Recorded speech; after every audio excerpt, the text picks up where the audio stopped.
Hey there, thank you so much for deciding to stop by and hang out with me for a couple of minutes while we take a look at a new to me Docker container to automate speed testing for making sure that your ISP is actually giving you what they say they are. We've taken a look at a few of these over the past few years, and they're all really good at different things. And this is one of those cases where I'm just showing an alternative in case you want to try out something new. And in this video, we're going to check out a Docker container called MySpeed. Now, before we get into today's video topic, I just have a quick interjection here to let you guys know that you can actually avoid interjections like this, whether it's this little spot or other sponsor spot or YouTube ads in general, by jumping over to Patreon and becoming a patron over there for as little as $1 a month. Of course, it's not obligatory. If it doesn't make sense to you, you don't want to, you can't, whatever, that's fine. I just wanted to let you know that for as little as $1 a month, you can just get the main topic of the video without any interruptions, whether it's interruptions like this or YouTube ads. Again, that's for as little as $1 a month over on Patreon. But with that said, let's jump back into today's video. Now, like I said a moment ago, in this video, we're going to take a look at a Docker container called MySpeed. And if we jump over to myspeed.dev, this is their official website. And here it says, speed test automation made simple. And of course, they've got their logo up here, and they've got, some links across the top that we'll take a look at. Their website's kind of quirky, and I dig it. I will say, let me actually just refresh this page. Oops, let me click that like I mean it. And it's got a little bit of motion, that sort of thing. However, I'm just gonna get this out of the way. If you're looking at this on anything other than a 1080p screen, the design kind of falls apart a little bit. But besides that, not a big deal. Anyway, let's scroll down. Here we can see that we've got, some screenshots here, an explanation about what is MySpeed. It's a software that helps you keep track of your network speeds. It automatically creates speed tests based on your schedule and displays them in a list. It's very simple, very straightforward. In fact, right here, we can see what the default layout looks like. And then over here is kind of a different layout with a bit more information if you're into that kind of thing. Of course, they've got, detailed statistics like they mentioned there. It's multilingual, multiple views like we just kind of touched on. And you can actually tie it into WhatsApp, Discord, health checks, or with your actual own webhooks. And you can schedule how often you'd like MySpeed to run. And then, of course, you can click right down here to get started. More information across the bottom. And of course, we scroll back up, we can take a look at the install. And they've got a download for Windows, a download for Linux, instructions for Docker. Of course, that's how we're going to do this. Q&A, so if you've got questions, definitely check that out for answers. And they've got some troubleshooting steps there as well as a simple install script, much like you'd see for something like Pi-hole or for AdGuard Home, something like that. Actually, super appreciate that they've got this as an option as well. If we come up to the top, we can see that I am not the first person to cover this topic, whether it's through videos or blog posts or whatever the case is. There are other people who have already covered this. So if I missed something, maybe go check out some of the other tutorials. Maybe they'll present things in a different way that makes more sense to you. And of course, we've got documentation up here at the top. And again, good information about this as far as how does it work, what do you need, FAQs, setup, guides, troubleshooting, and instructions. Definitely check out docs.myspeed.dev for more information. And of course, as always, everything will be linked in the video description if you need more help with any of that kind of stuff as well. But I think with that said, let's actually take a look at my MySpeed instance, and we can kind of take a look around that and get more familiar with what MySpeed is and how it works. Again, here we are, very, very simple dashboard. I super appreciate it. Little logo up here that takes you back to this, which means you can actually add additional servers if you've got multiple locations or multiple instances up for different reasons. You can have multiple servers in a single dashboard. You can just click Add Server, put in the information there and click Add, and add multiple instances to a single dashboard. So I kind of dig that. But we're just going to deal with one instance for right now. I'm going to go ahead and click back into that so that we can see what's going on here. Across the top, we've got our ping. I've currently got a 4-second ping. It depends on the time of day, honestly. We can see my download, my upload, and when my last test was run. And then below that, we can see other tests that were run. I guess one thing that I would like to see if I'm being completely honest, it's got times, and that's great. I'd like to see dates on here as well, maybe as a title, or like if you hover over this, it also says a little pop-up window that says this was on this date, because I know that there's a big gap right here. We've been having a lot of power outages in my area recently, and this is set up on my test server, and it doesn't automatically, my LXC containers, my VMs, that sort of thing on my test servers don't automatically come back up after a power outage. So there was a big gap right here. So I would like to see dates either below this or as an alt or title text, something like that. Of course, next you can see the ping as far as what that looked like on that particular run, your download speed and your upload speed there. And you can just scroll down until you get to the end. And that's that's the main dashboard. Very, very straightforward, very simple. And I appreciate that. I know there are other solutions out there that have more information by default, more intense dashboards, more data-driven dashboards, that sort of thing. Sometimes, man, I just want to see the basic information here. That said, if we come up to the top right, we can click on settings and we can change some things. But before we get into that, there's also, you can see this little icon right here. We can just manually run a speed test. Just by clicking the icon, we can let it do its thing here. We're going to give this just a second. This really shouldn't take too long. There we go. So 1017, 4 millisecond ping, 911 down, 935 up. So yeah, and you can see that this was just run 7 seconds ago. So with that said, let's take a look at this gear up here so that we can see what some of these settings do. Our optimal ping, if we click that, we can actually say, basically that might be what your ISP says that your optimal ping is going to be. I've got it set at 5, which is higher than I normally get. I could easily set that at 3 and be fine. And I'm glad I did, because here we can see that these changed, right? They changed from green to orange because it was just a little bit outside of what the optimal ping setting was. If that number was way outside, that number would turn red. And here we can see that 3, basically anything that is 3 or less will be green. I think you get 4 or 5, maybe even 6, you'll be orange, and anything above that will turn red. So that's what's going on there. We can also set our optimal upload and download speeds. Again, that's the same thing. My ISP says it's a gig. Really, it's about 940 on average.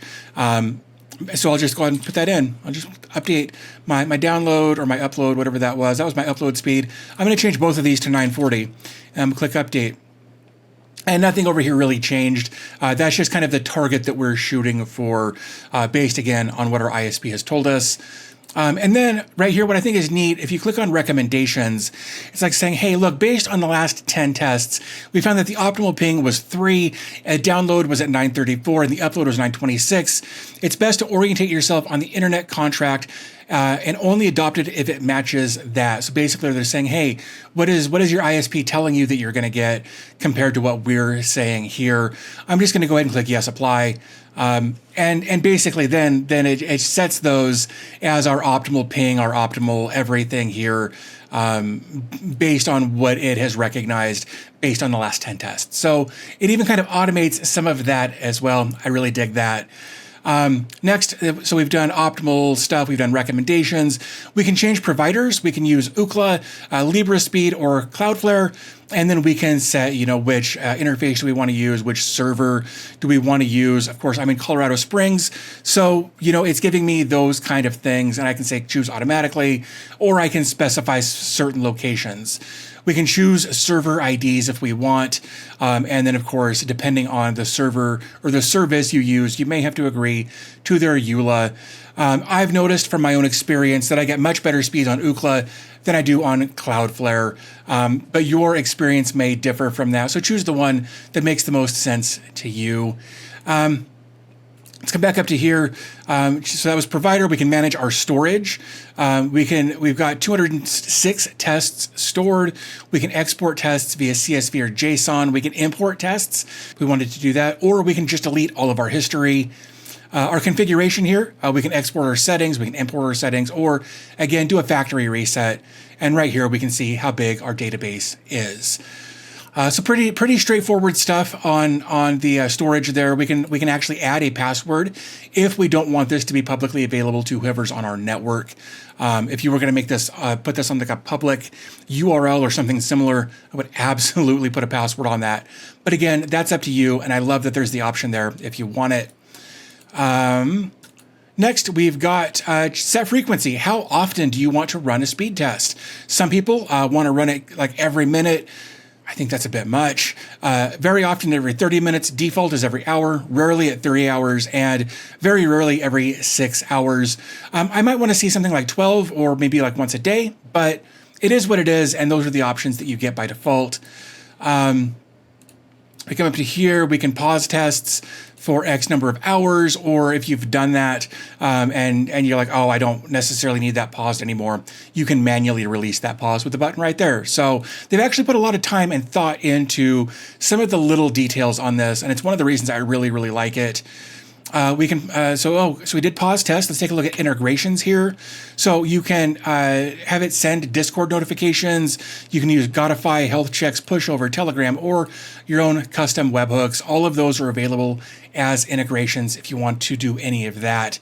And I think that's great. I love that they've got that as an option so that you can get notifications the best way possible for you to let you know what's going on with your internet speeds. If we come back over, we can change our language. They have English, Dutch, Russian, Chinese, like all kinds of stuff in here. I know I will continue to screw this up if I keep speaking here. So if you need to change your language, find the one that best suits you and click update. Next, we've got set period. So by default, it just shows the last 24 hours, but you can change that to the last 2 days total, 7-day average, or 30-day average. And if I do that, there's our 7-day average. And it gives us averages for each individual day. So that tells me they are collecting data for the date. So again, I'd like to see that over here on the default period setting so that you can see which dates those were run on. Just a little nitpicky thing for me. Then we get to switch our view. Our test overview is what we've been looking at this whole time. However, if we click on test statistics and click update, now we get some different information. And I really dig this. Like, it's got a total number of tests. Earlier it said 208. I'm not sure why we're seeing 150 here. Maybe I misread something. We've got failed tests was 0. The average test duration was 9 seconds. We've got our latest ping, our upload, and our download. We've got failed tests. We've got our speeds. Nice little chart here that you can see. Manual tests versus automated tests. Test duration. I like that all of that is there. We've got our pings that have gone anywhere from primarily 4, but a couple of 3s. Download values, upload values. I don't know how I feel about these animated boxes, but that's a preferential thing for me. But that is what the statistical layout looks like. And then we've got about the project, and we can go over to our website, or to their website, not our website. I don't have anything to do with this other than this video right now. Or you can go to their GitHub, which we should do, or you can click on donate, and that will take you over to their Ko-fi page. So that is MySpeed in a nutshell, as far as how to look at the data, how to manually manipulate the data for changing your upload and download targets, your scheduling, all of that kind of stuff, as well as changing views in MySpeed. So with that said, let's jump over to their GitHub repository and take a look at that next. So this is their GitHub repository. Again, all of this will be linked in the video description, so don't worry about that. And of course, they've got all of their files here. They've got a speed test analysis software that shows your internet speed for up to 30 days. I hope maybe they'll make it so that you can switch it to 30, 60, 90, whatever. But 30 days is probably good enough for the average person out there. And we can scroll down, we can get more information about what is MySpeed, and we've kind of talked about that. We've the features, the installation, screenshots, server selection, drop-down menu. So all of this is good information with regards to being able to go look at their code and kind of get an idea of how MySpeed works.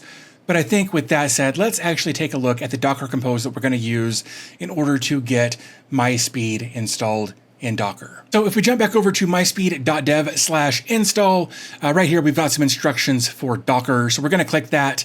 And right here is a Docker run command that you can use. Just open up a terminal window on your Docker server and run that. And that's fine, but I like to look at things in more of a Docker Compose style thing, just because in my opinion, it's more human readable. If you're not familiar with how to convert this, like a Docker run command over to a Docker Compose, you can actually go to a website that I've talked about in the past called Composerize.com, and we can just paste our Docker run command in right there. And right down here, we get our Docker Compose, and I love that. So while we're here, let's take a quick look at this Docker Compose. So zoomed in a little bit here, there we go. This name, you can put that in there if you want. It's not required though. Also, the newest version of Docker Compose has removed version numbers like we've seen for so long. So you don't need version numbers in these any longer. I dig that. So our service will be MySpeed. We're gonna run this on port 5216. If somehow you're already using port 5216, you would just change this half right here, not the colon or anything after it. Don't change the colon or anything after it. The volumes right here, we've got MySpeed as a Docker volume. And then again, you can change this if you need to, if you want to map that volume or whatever, you can do that. But again, don't change the colon or anything after it. That's inside the container. Don't mess with that. The restart policy of unless stopped just means if your server reboots, crashes, whatever, when the server comes back up, this container will automatically try to come back up, so you don't have to intervene. Unless you've manually stopped the container prior to one of those other things happening. If you've stopped it and then your server reboots, it won't automatically come back up. That's what unless stopped means. We've got a container name of MySpeed. The image that we're going to use is German newsmaker /MySpeed. And again, down here, we've got our volumes declared. I've never actually needed to define external and name. Typically, my experience is that volumes and MySpeed does the job just fine. So with that said, now let's take a look at actually getting this deployed using something like Portainer. What I'm going to do is I'm just going to copy this like so. Then I'm going to jump over to my Portainer instance where you can see I've already got a couple of instances of this running, but I'm going to go ahead and stop the one that is running. I guess I've got one running, one exited. We're going to throw another one on here just because we can. I'm going to have to rename it, but that's fine, not a big deal. Once this stops, there we go. Okay, so both of these have stopped. So what I'm going to do is come over to stacks. I'm going to create a new stack. I'm going to call it MySpeed Tut. I'm going to go ahead and paste this in here, and I'm actually going to grab that and change a couple of things like this, like that, and like that. That's just so that there's no conflict with any of the existing volumes or container names or anything like that. You probably won't have to do that if you've only got one instance, but I did just to simplify this process. So once we've got all of our Docker Compose, our stack, whatever you want to call it here, we can scroll down, click on deploy the stack. This should go really quickly because I've already got the image on my server. So there it is, MySpeed Tut. Right here, it's running. If we take a look at the logs, cool, everything there loaded successfully and we're good to go. So now I can just click my port right there. It's like, hey, welcome to MySpeed. Let's continue. This is step one for this setup, but it's only step one of 4 steps, so not bad. Click continue. Which provider do you want to use? Again, I like to use Ookla because I get faster speeds that way. I'm going to click continue. Then you can set what your optimal data is based on what your ISP has told you. Look, I know that I can set this to like 3 and 940 and 940 on both of those. And then it will tweak things as necessary if I tell it to later. We'll click continue. Do you want to accept the terms? If you accept these terms, click done. And that's it. We're all set up and ready to go. I'm going to manually run a test just so that we can make sure that everything is working appropriately. And there it is. The test took 7 seconds to run. We got a 2 millisecond ping time, 934 up, 936 down. Everything here looks really good. And that's how easy it is to get MySpeed set up using Docker. Hopefully you found this video helpful, informative. If you did, do me a favor, hit the like button. That lets me know that you're interested. If you're interested in more content like this, definitely don't forget to hit the subscribe button. That actually lets me know as well that the people subscribing are actually interested in my content. So that would be amazing if you'd consider that. Again, as I mentioned earlier, if you want to support the channel, you can jump over to Patreon and get ad-free access to my content for as little as $1 a month. But I think that kind of wraps up everything I wanted to talk about in this video. I want to thank you guys for spending a few minutes of your day with me today, and I'll talk to you in the next video.